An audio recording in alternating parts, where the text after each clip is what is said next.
What really happens behind the scenes of a successful summit? In this episode, I'm going to pull back the curtain on my recent audio summit I hosted Beyond the Numbers.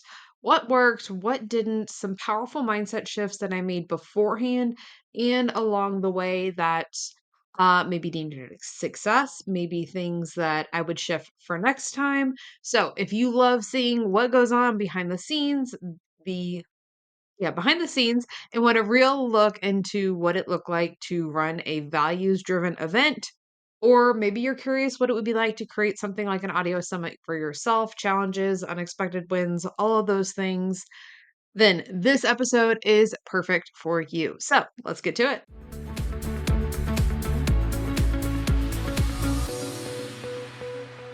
Welcome back to the Your Money, Your Life podcast. I'm your host, Amy Circa. Today we are doing a debrief of what went on, what worked, what didn't, what I loved, what I would change for next time on my recent audio summit that I hosted Beyond the Numbers. And the first thing that I want to make sure that we cover is because this ended up being a thing that if I had done it differently, I would feel out of integrity. Okay. So I decided not to sell the replays. Originally, when I was planning out the summit, I was going to offer, the VIP pass. It's kind of typical. I've done it in the past. I've hosted a summit before. Mompreneur Mastery Summit happened in January of 2021, I believe it was. And I sold the VIP pass there. There's people who have lifetime access to those recordings, all those things. But I went into it originally, was going to sell the VIP pass. But as things were getting closer, and some of this will probably make a little bit more sense as we dive into it, other things that were going on at the time. But I evaluated like whether or not I wanted to actually sell the replays. Would this be something that would be valuable for the audience? How many times, and I know for myself, this is one of the things I was looking at. How many times have I bought the replay and then I never actually watched it? Now, there's courses and programs and things that I've revisited. There are definitely people that I do utilize that option. But overall, it ends up that I'm just using this expense and then it's almost like an excuse to put things on the back burner. And it was going to add more to their to-do list, which the whole purpose of the summit was to streamline, to help you hear what really was right for you, to be able to hear yourself, cut through the noise of everything that's going on. And if I adding one more thing on your to-do list and one more thing on mine, because I'm going to create the checkout page, all those things. I'm currently a one-woman show, like the business here, but it didn't seem like it was going to serve people. So I decided not to sell the replays. And the thing that would have been out of integrity that I would have struggled with after the fact, some of the things that I learned, and this is not about changing things to, for quotes, manipulate the system, right?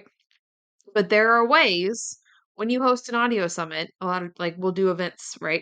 So you can host the audio summit event and then you're supposed to be able to remove access, right? There are ways for it not to remove your access. So if I had sold the replays and then people who didn't purchase the replays were still able to access the replays, that would have felt off for me. So and I also felt like it made it more clear. I gave more space to be able to listen to the interviews. We talked about like, hey, this is the recommendation. This is where I would start. You don't necessarily have to listen to them all, but this is where things play in. I loved offering to give people specific pointers. Kylie Kelly, one of my mentors, just recently ran a second season of her audio summit, and she had a quiz that you could take. So that I guess would be the scalable option.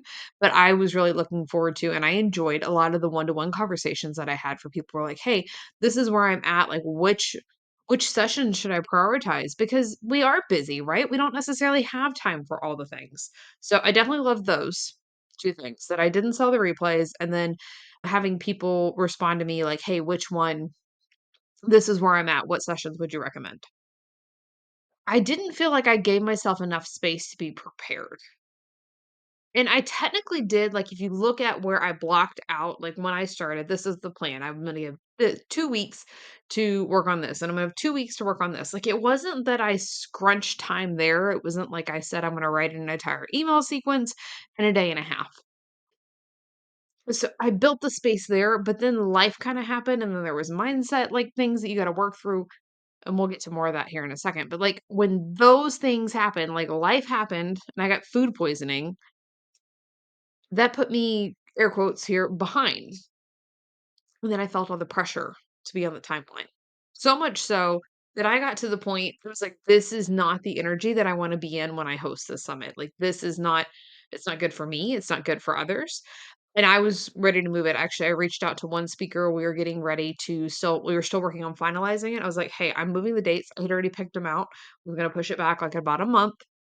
And it was I had, like, made peace with it, I'd already thought through, like, "Okay, I know I told my speakers they could promote, like, this is the window, and if the new promotion window doesn't work for them, we'll just have the registration page ready so they can go ahead and promote earlier, and I'll just make sure I'm nurturing the people who do opt in then until the event now goes live." Okay?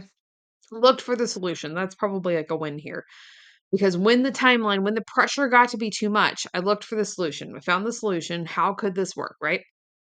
But in doing so, I released the pressure and I got more done in 2 days, it wasn't even a full 48 hours, than you would have ever thought possible. So then I didn't move the summit. I kept the original timeline, but that was only possible because I had taken the pressure off myself. And I think that becomes the problem so many times, and I know it does really.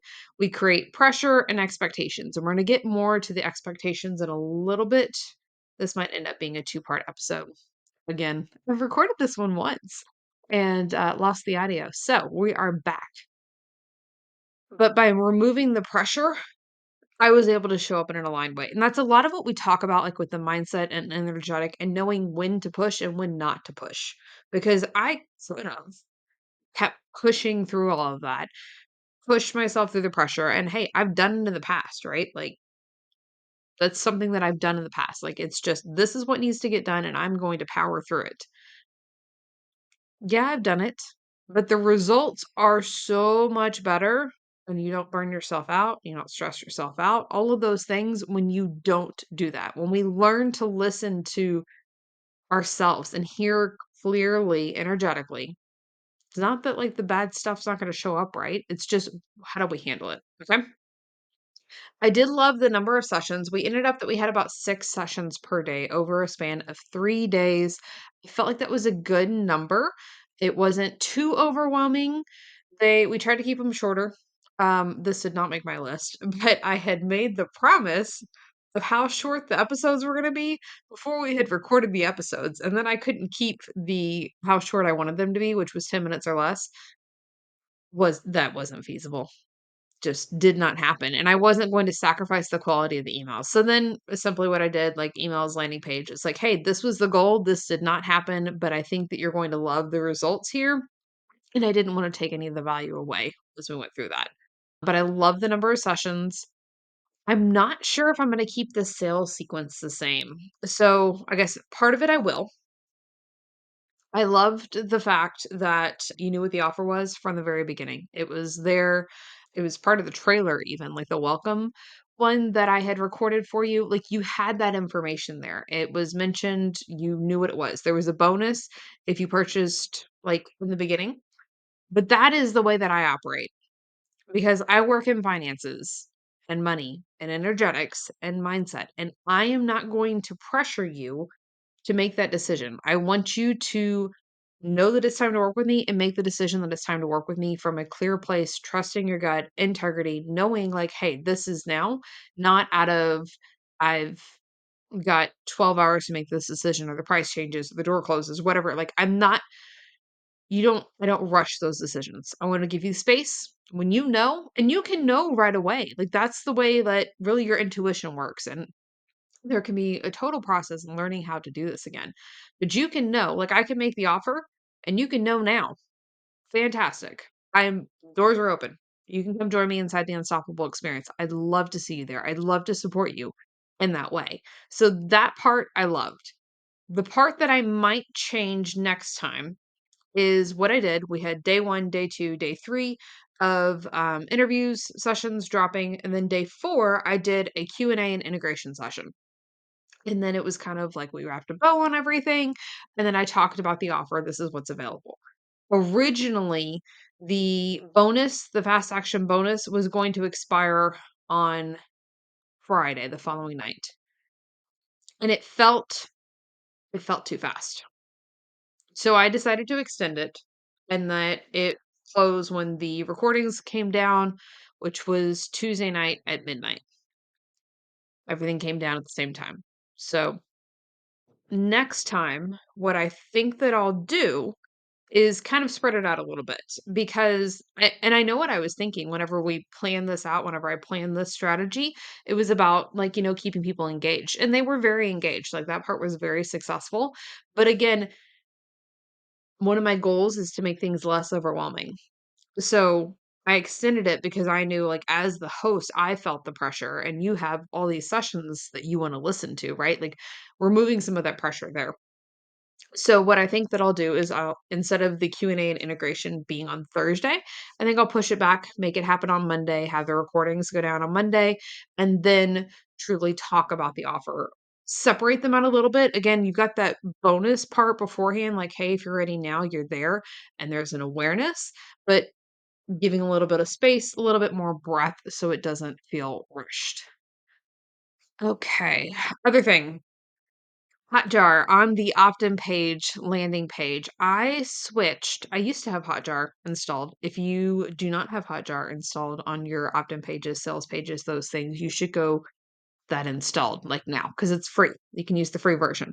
And I used to have it on my site, but I transferred everything like my opt-in pages, sales pages, my course content, all of those things. I shifted that a little over 6 months ago now and didn't install Hotjar now, like on my website where everything's actually built.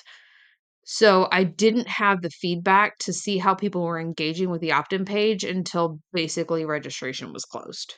And that's something that, hey, it's in place now. It's all there ready to go now. Next time, not a problem.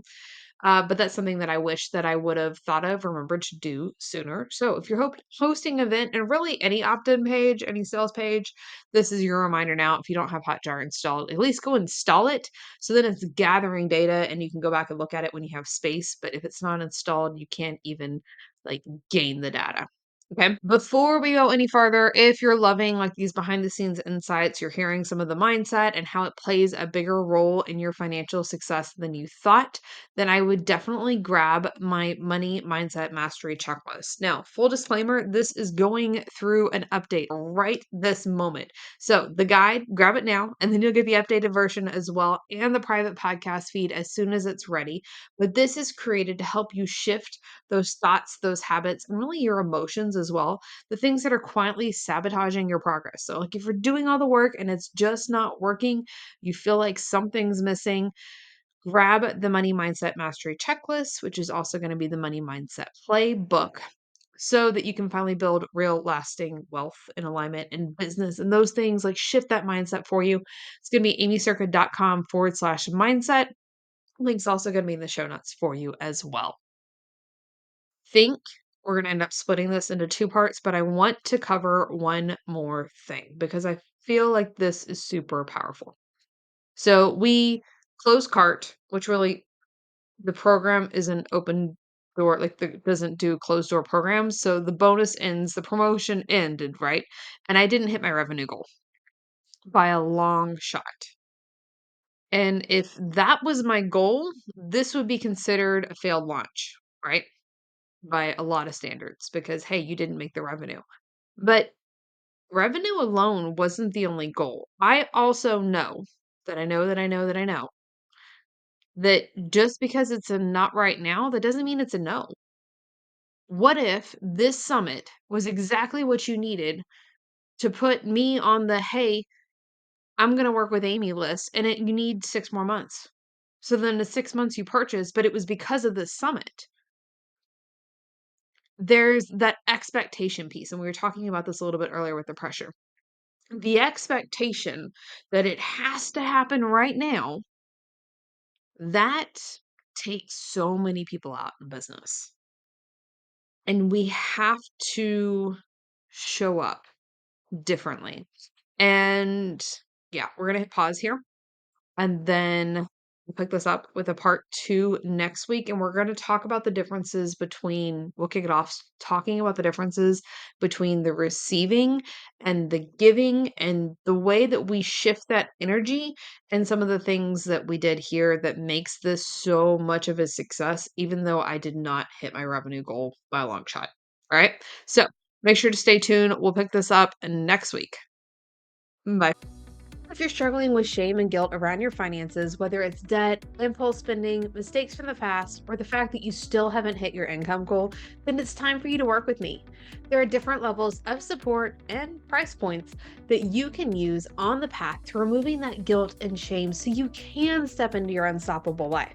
After all, your finances are unique to you, and your support should be too. Go to workwithamy.com to get started with one of my most popular programs, or you can book a Q&A call with me and we'll figure out what that next step should be. And those links are hanging out in the description of this video as well.